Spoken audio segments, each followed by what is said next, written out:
So, the key is time is precious. Now let me give you Bill Bailey's description of time. Life is not just the passing of time. Life is a collection of experiences, their frequency, and their intensity. Life is not just watching the clock tick away. Life is a collection of experiences, their intensity, their frequency. Whatever the span of your life turns out to be, here's what you want to fill it up with: experiences and the intensity of those experiences. But now let's talk about the management of time. When should you start the day? As soon as you have it finished. Plan the day the best you can, leaving plenty of room for improvising and surprises and all the stuff that happens during the course of the day. But if you've planned a good, productive day, now you start that day, you can't believe how much more valuable your time will be. Don't start the day until you have it finished. Now here's the next one. Don't start the week until you've had it finished. Now to lay out a week is a pretty good challenge.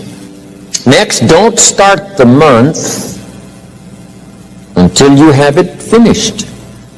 The places to go and the people to see and the productivity and the sales and the customers and the development and all the rest of what you want to accomplish during the course of 30 days.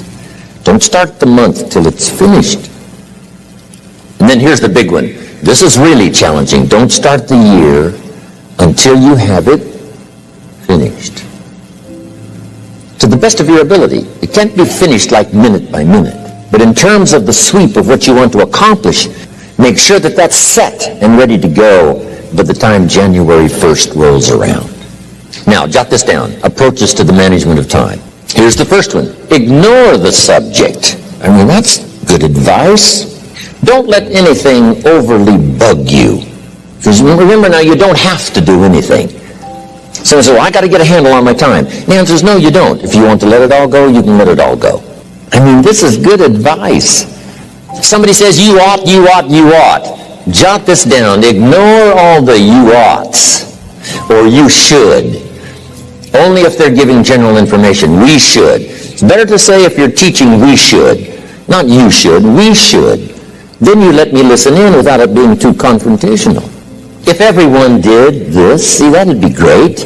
And then you give a person a chance to choose to do it or not to do it. But when you start the you ought, now see if I don't, now see we've got some tension and maybe some problems. So you oughts seem to always create problems. When you're talking to your kids, you say, no, if kids would do this, not always saying if you did this, life would be better, but if kids did this, life would be better. It's like making a little talk and letting them listen in. And then it's a little less confrontational. It gives us a choice. In one of my seminars, here's what I teach. All life forms strives to the max of its potential except human beings. How tall will a tree grow? As tall as it possibly can. You never heard of a tree growing half as high as it could. No, trees don't grow half.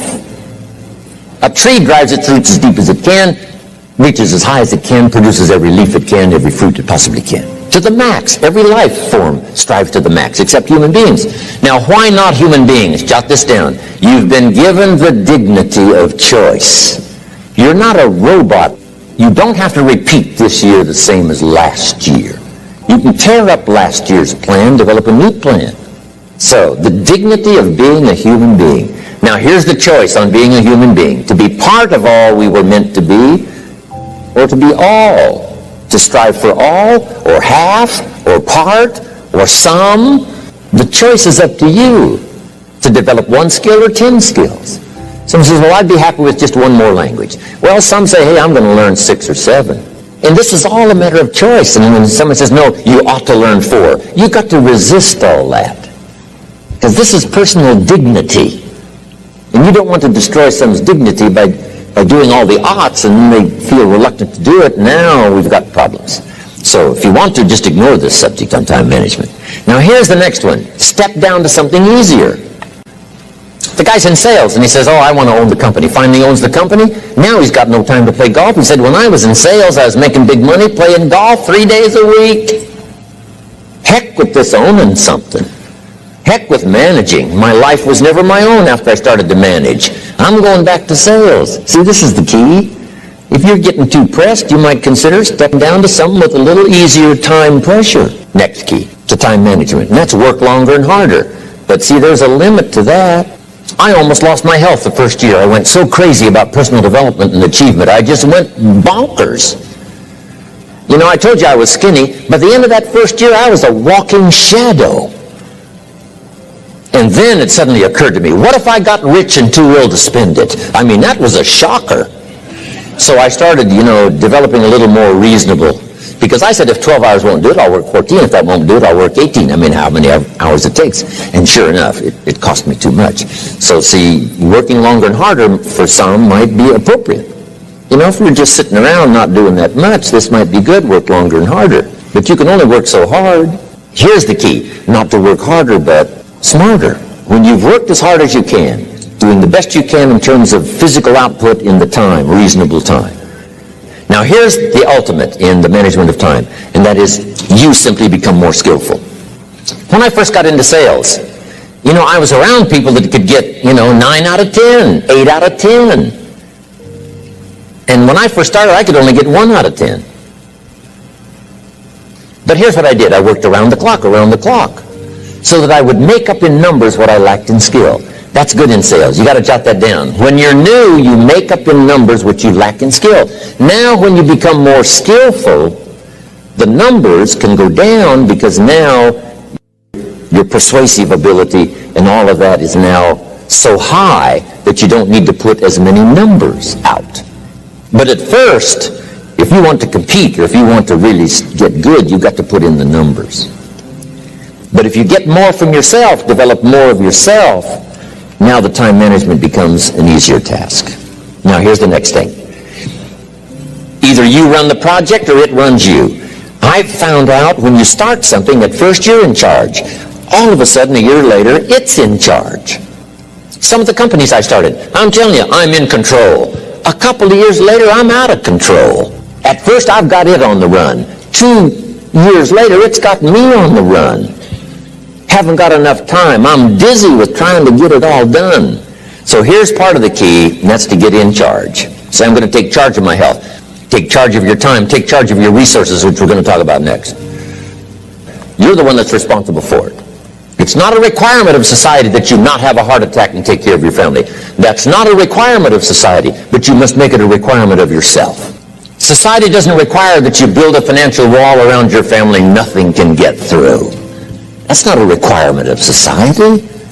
It's a requirement you impose on yourself to build a financial wall around your family nothing can get through. So impose on yourself this self-development of being in charge, taking charge of your life and your health and your future and your responsibilities and all the rest. Next, reasonable time is enough time to achieve all of your goals. Just jot that down. Reasonable time is enough time. I had to learn that. Reasonable time is enough time. Here's why. It's not the hours you put in, it's what you put in the hours. If you start depositing greater ideas into the hours you've got later than now, I'm telling you later, you can't believe the productivity that will flow. The ideas you can't think of now, a year from now, they'll start to flow. And when you deposit those ideas in the hours you've got, productivity multiplies by 2, 3, 5, 10. Next, time management essential. We've already covered the first one, a written set of goals.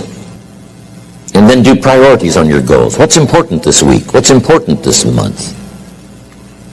Here's the next one. Often review. Just go over your goals to make sure that your list is working for you. It's got you inspired. It's got you turned on. Somebody says, how come you're up so early? Say, if you were headed where I'm headed, you'd be up early too. If you were going to meet who I'm going to meet, you'd be up early. If it was going to stack up for you like it's stacking up for me, you'd be getting up early. Here's some more time management essentials. Learn to study what we call majors and minors. You pick up the phone. Here's what you must say when you pick up the phone. Is this a major conversation or a minor conversation? If it's minor, a few pleasantries and you're done. If it's major, maybe you've got to make a few notes. So here's the next one. Important conversations, make an agenda before you make the call. Just jot down a little agenda. It's It's so easy now to just talk out of your head. Did you ever hear a conversation end like this? Let's see, there was something else. See, you don't look that swift. I can't think of it right now. I'll call you back. See, you look a little incompetent. Let's see, there was something. It escapes me right now. Really? So have you got this now? Make an agenda before you make a call if it's an important call. Now later that saves you all kinds of stuff. So what's major, what's minor? Now here's the key on this. Don't major in minor things. If you take up major time to do minor things, I'm telling you, you'll be behind the curve constantly. Here's what we learn in sales training. What's major time and what's minor time? And if you're in sales and you took a look at a week, you'd say, my gosh, I'm spending 90% of my time on the minor stuff and so little time on the major stuff in the presence of. How many hours in the presence of in my day? How many hours in the presence of during my sales week? Because the time that really counts is in the presence of majors and minors. Here's another key time management essential. Don't mistake movement for achievement. It's easy to get faked out by being busy. Guy comes home at night all exhausted, falls in the chair and says, I've been going. Here's the big question. Doing what? It's not the going. Some people are going, and they're doing figure eights. Progress is small. So don't mistake movement for achievement. Now here's a big one, concentration. I had to learn this. All those years ago, I'm in the shower trying to compose a letter. Found it turns out to be a strange letter. So here's what I learned to do. Save the work till you get to the office. Save the work till you get to the work.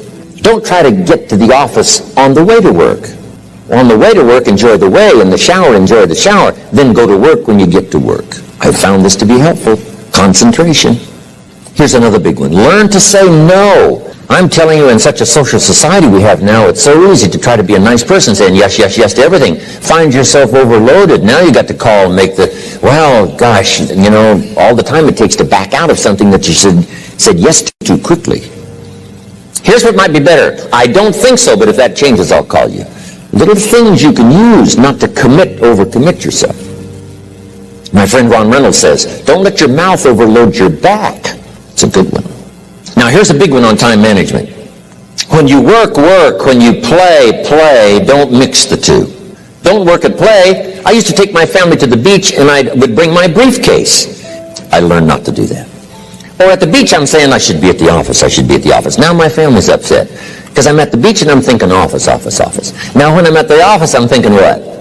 I got to get my family to the beach. So things are not going too well at the office because I'm thinking beach, and things are not going too well at the beach because I'm thinking office. Here's what I learned to do. At the beach, be at the beach. At the office, be at the office. When you work. When you play. Don't mix the two. Don't work at play. Now here's one of the most important ones. Don't play at work. Work is too serious.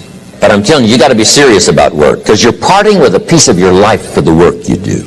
Your work costs you a piece of your life. Here's what it's called. Serious business. Not grim, not unhappy, but serious. Here's another key phrase. All work is good. You may not like your job, but if it's the stepping stones to get you to where you want to go, you got to appreciate your job. You don't have to have a passion for your job. Here's the ultimate passion. A passion for incredible success in every department of my life. That's the passion. But don't look down on some menial job you have to do to finally get you to where you want to go. No job is menial.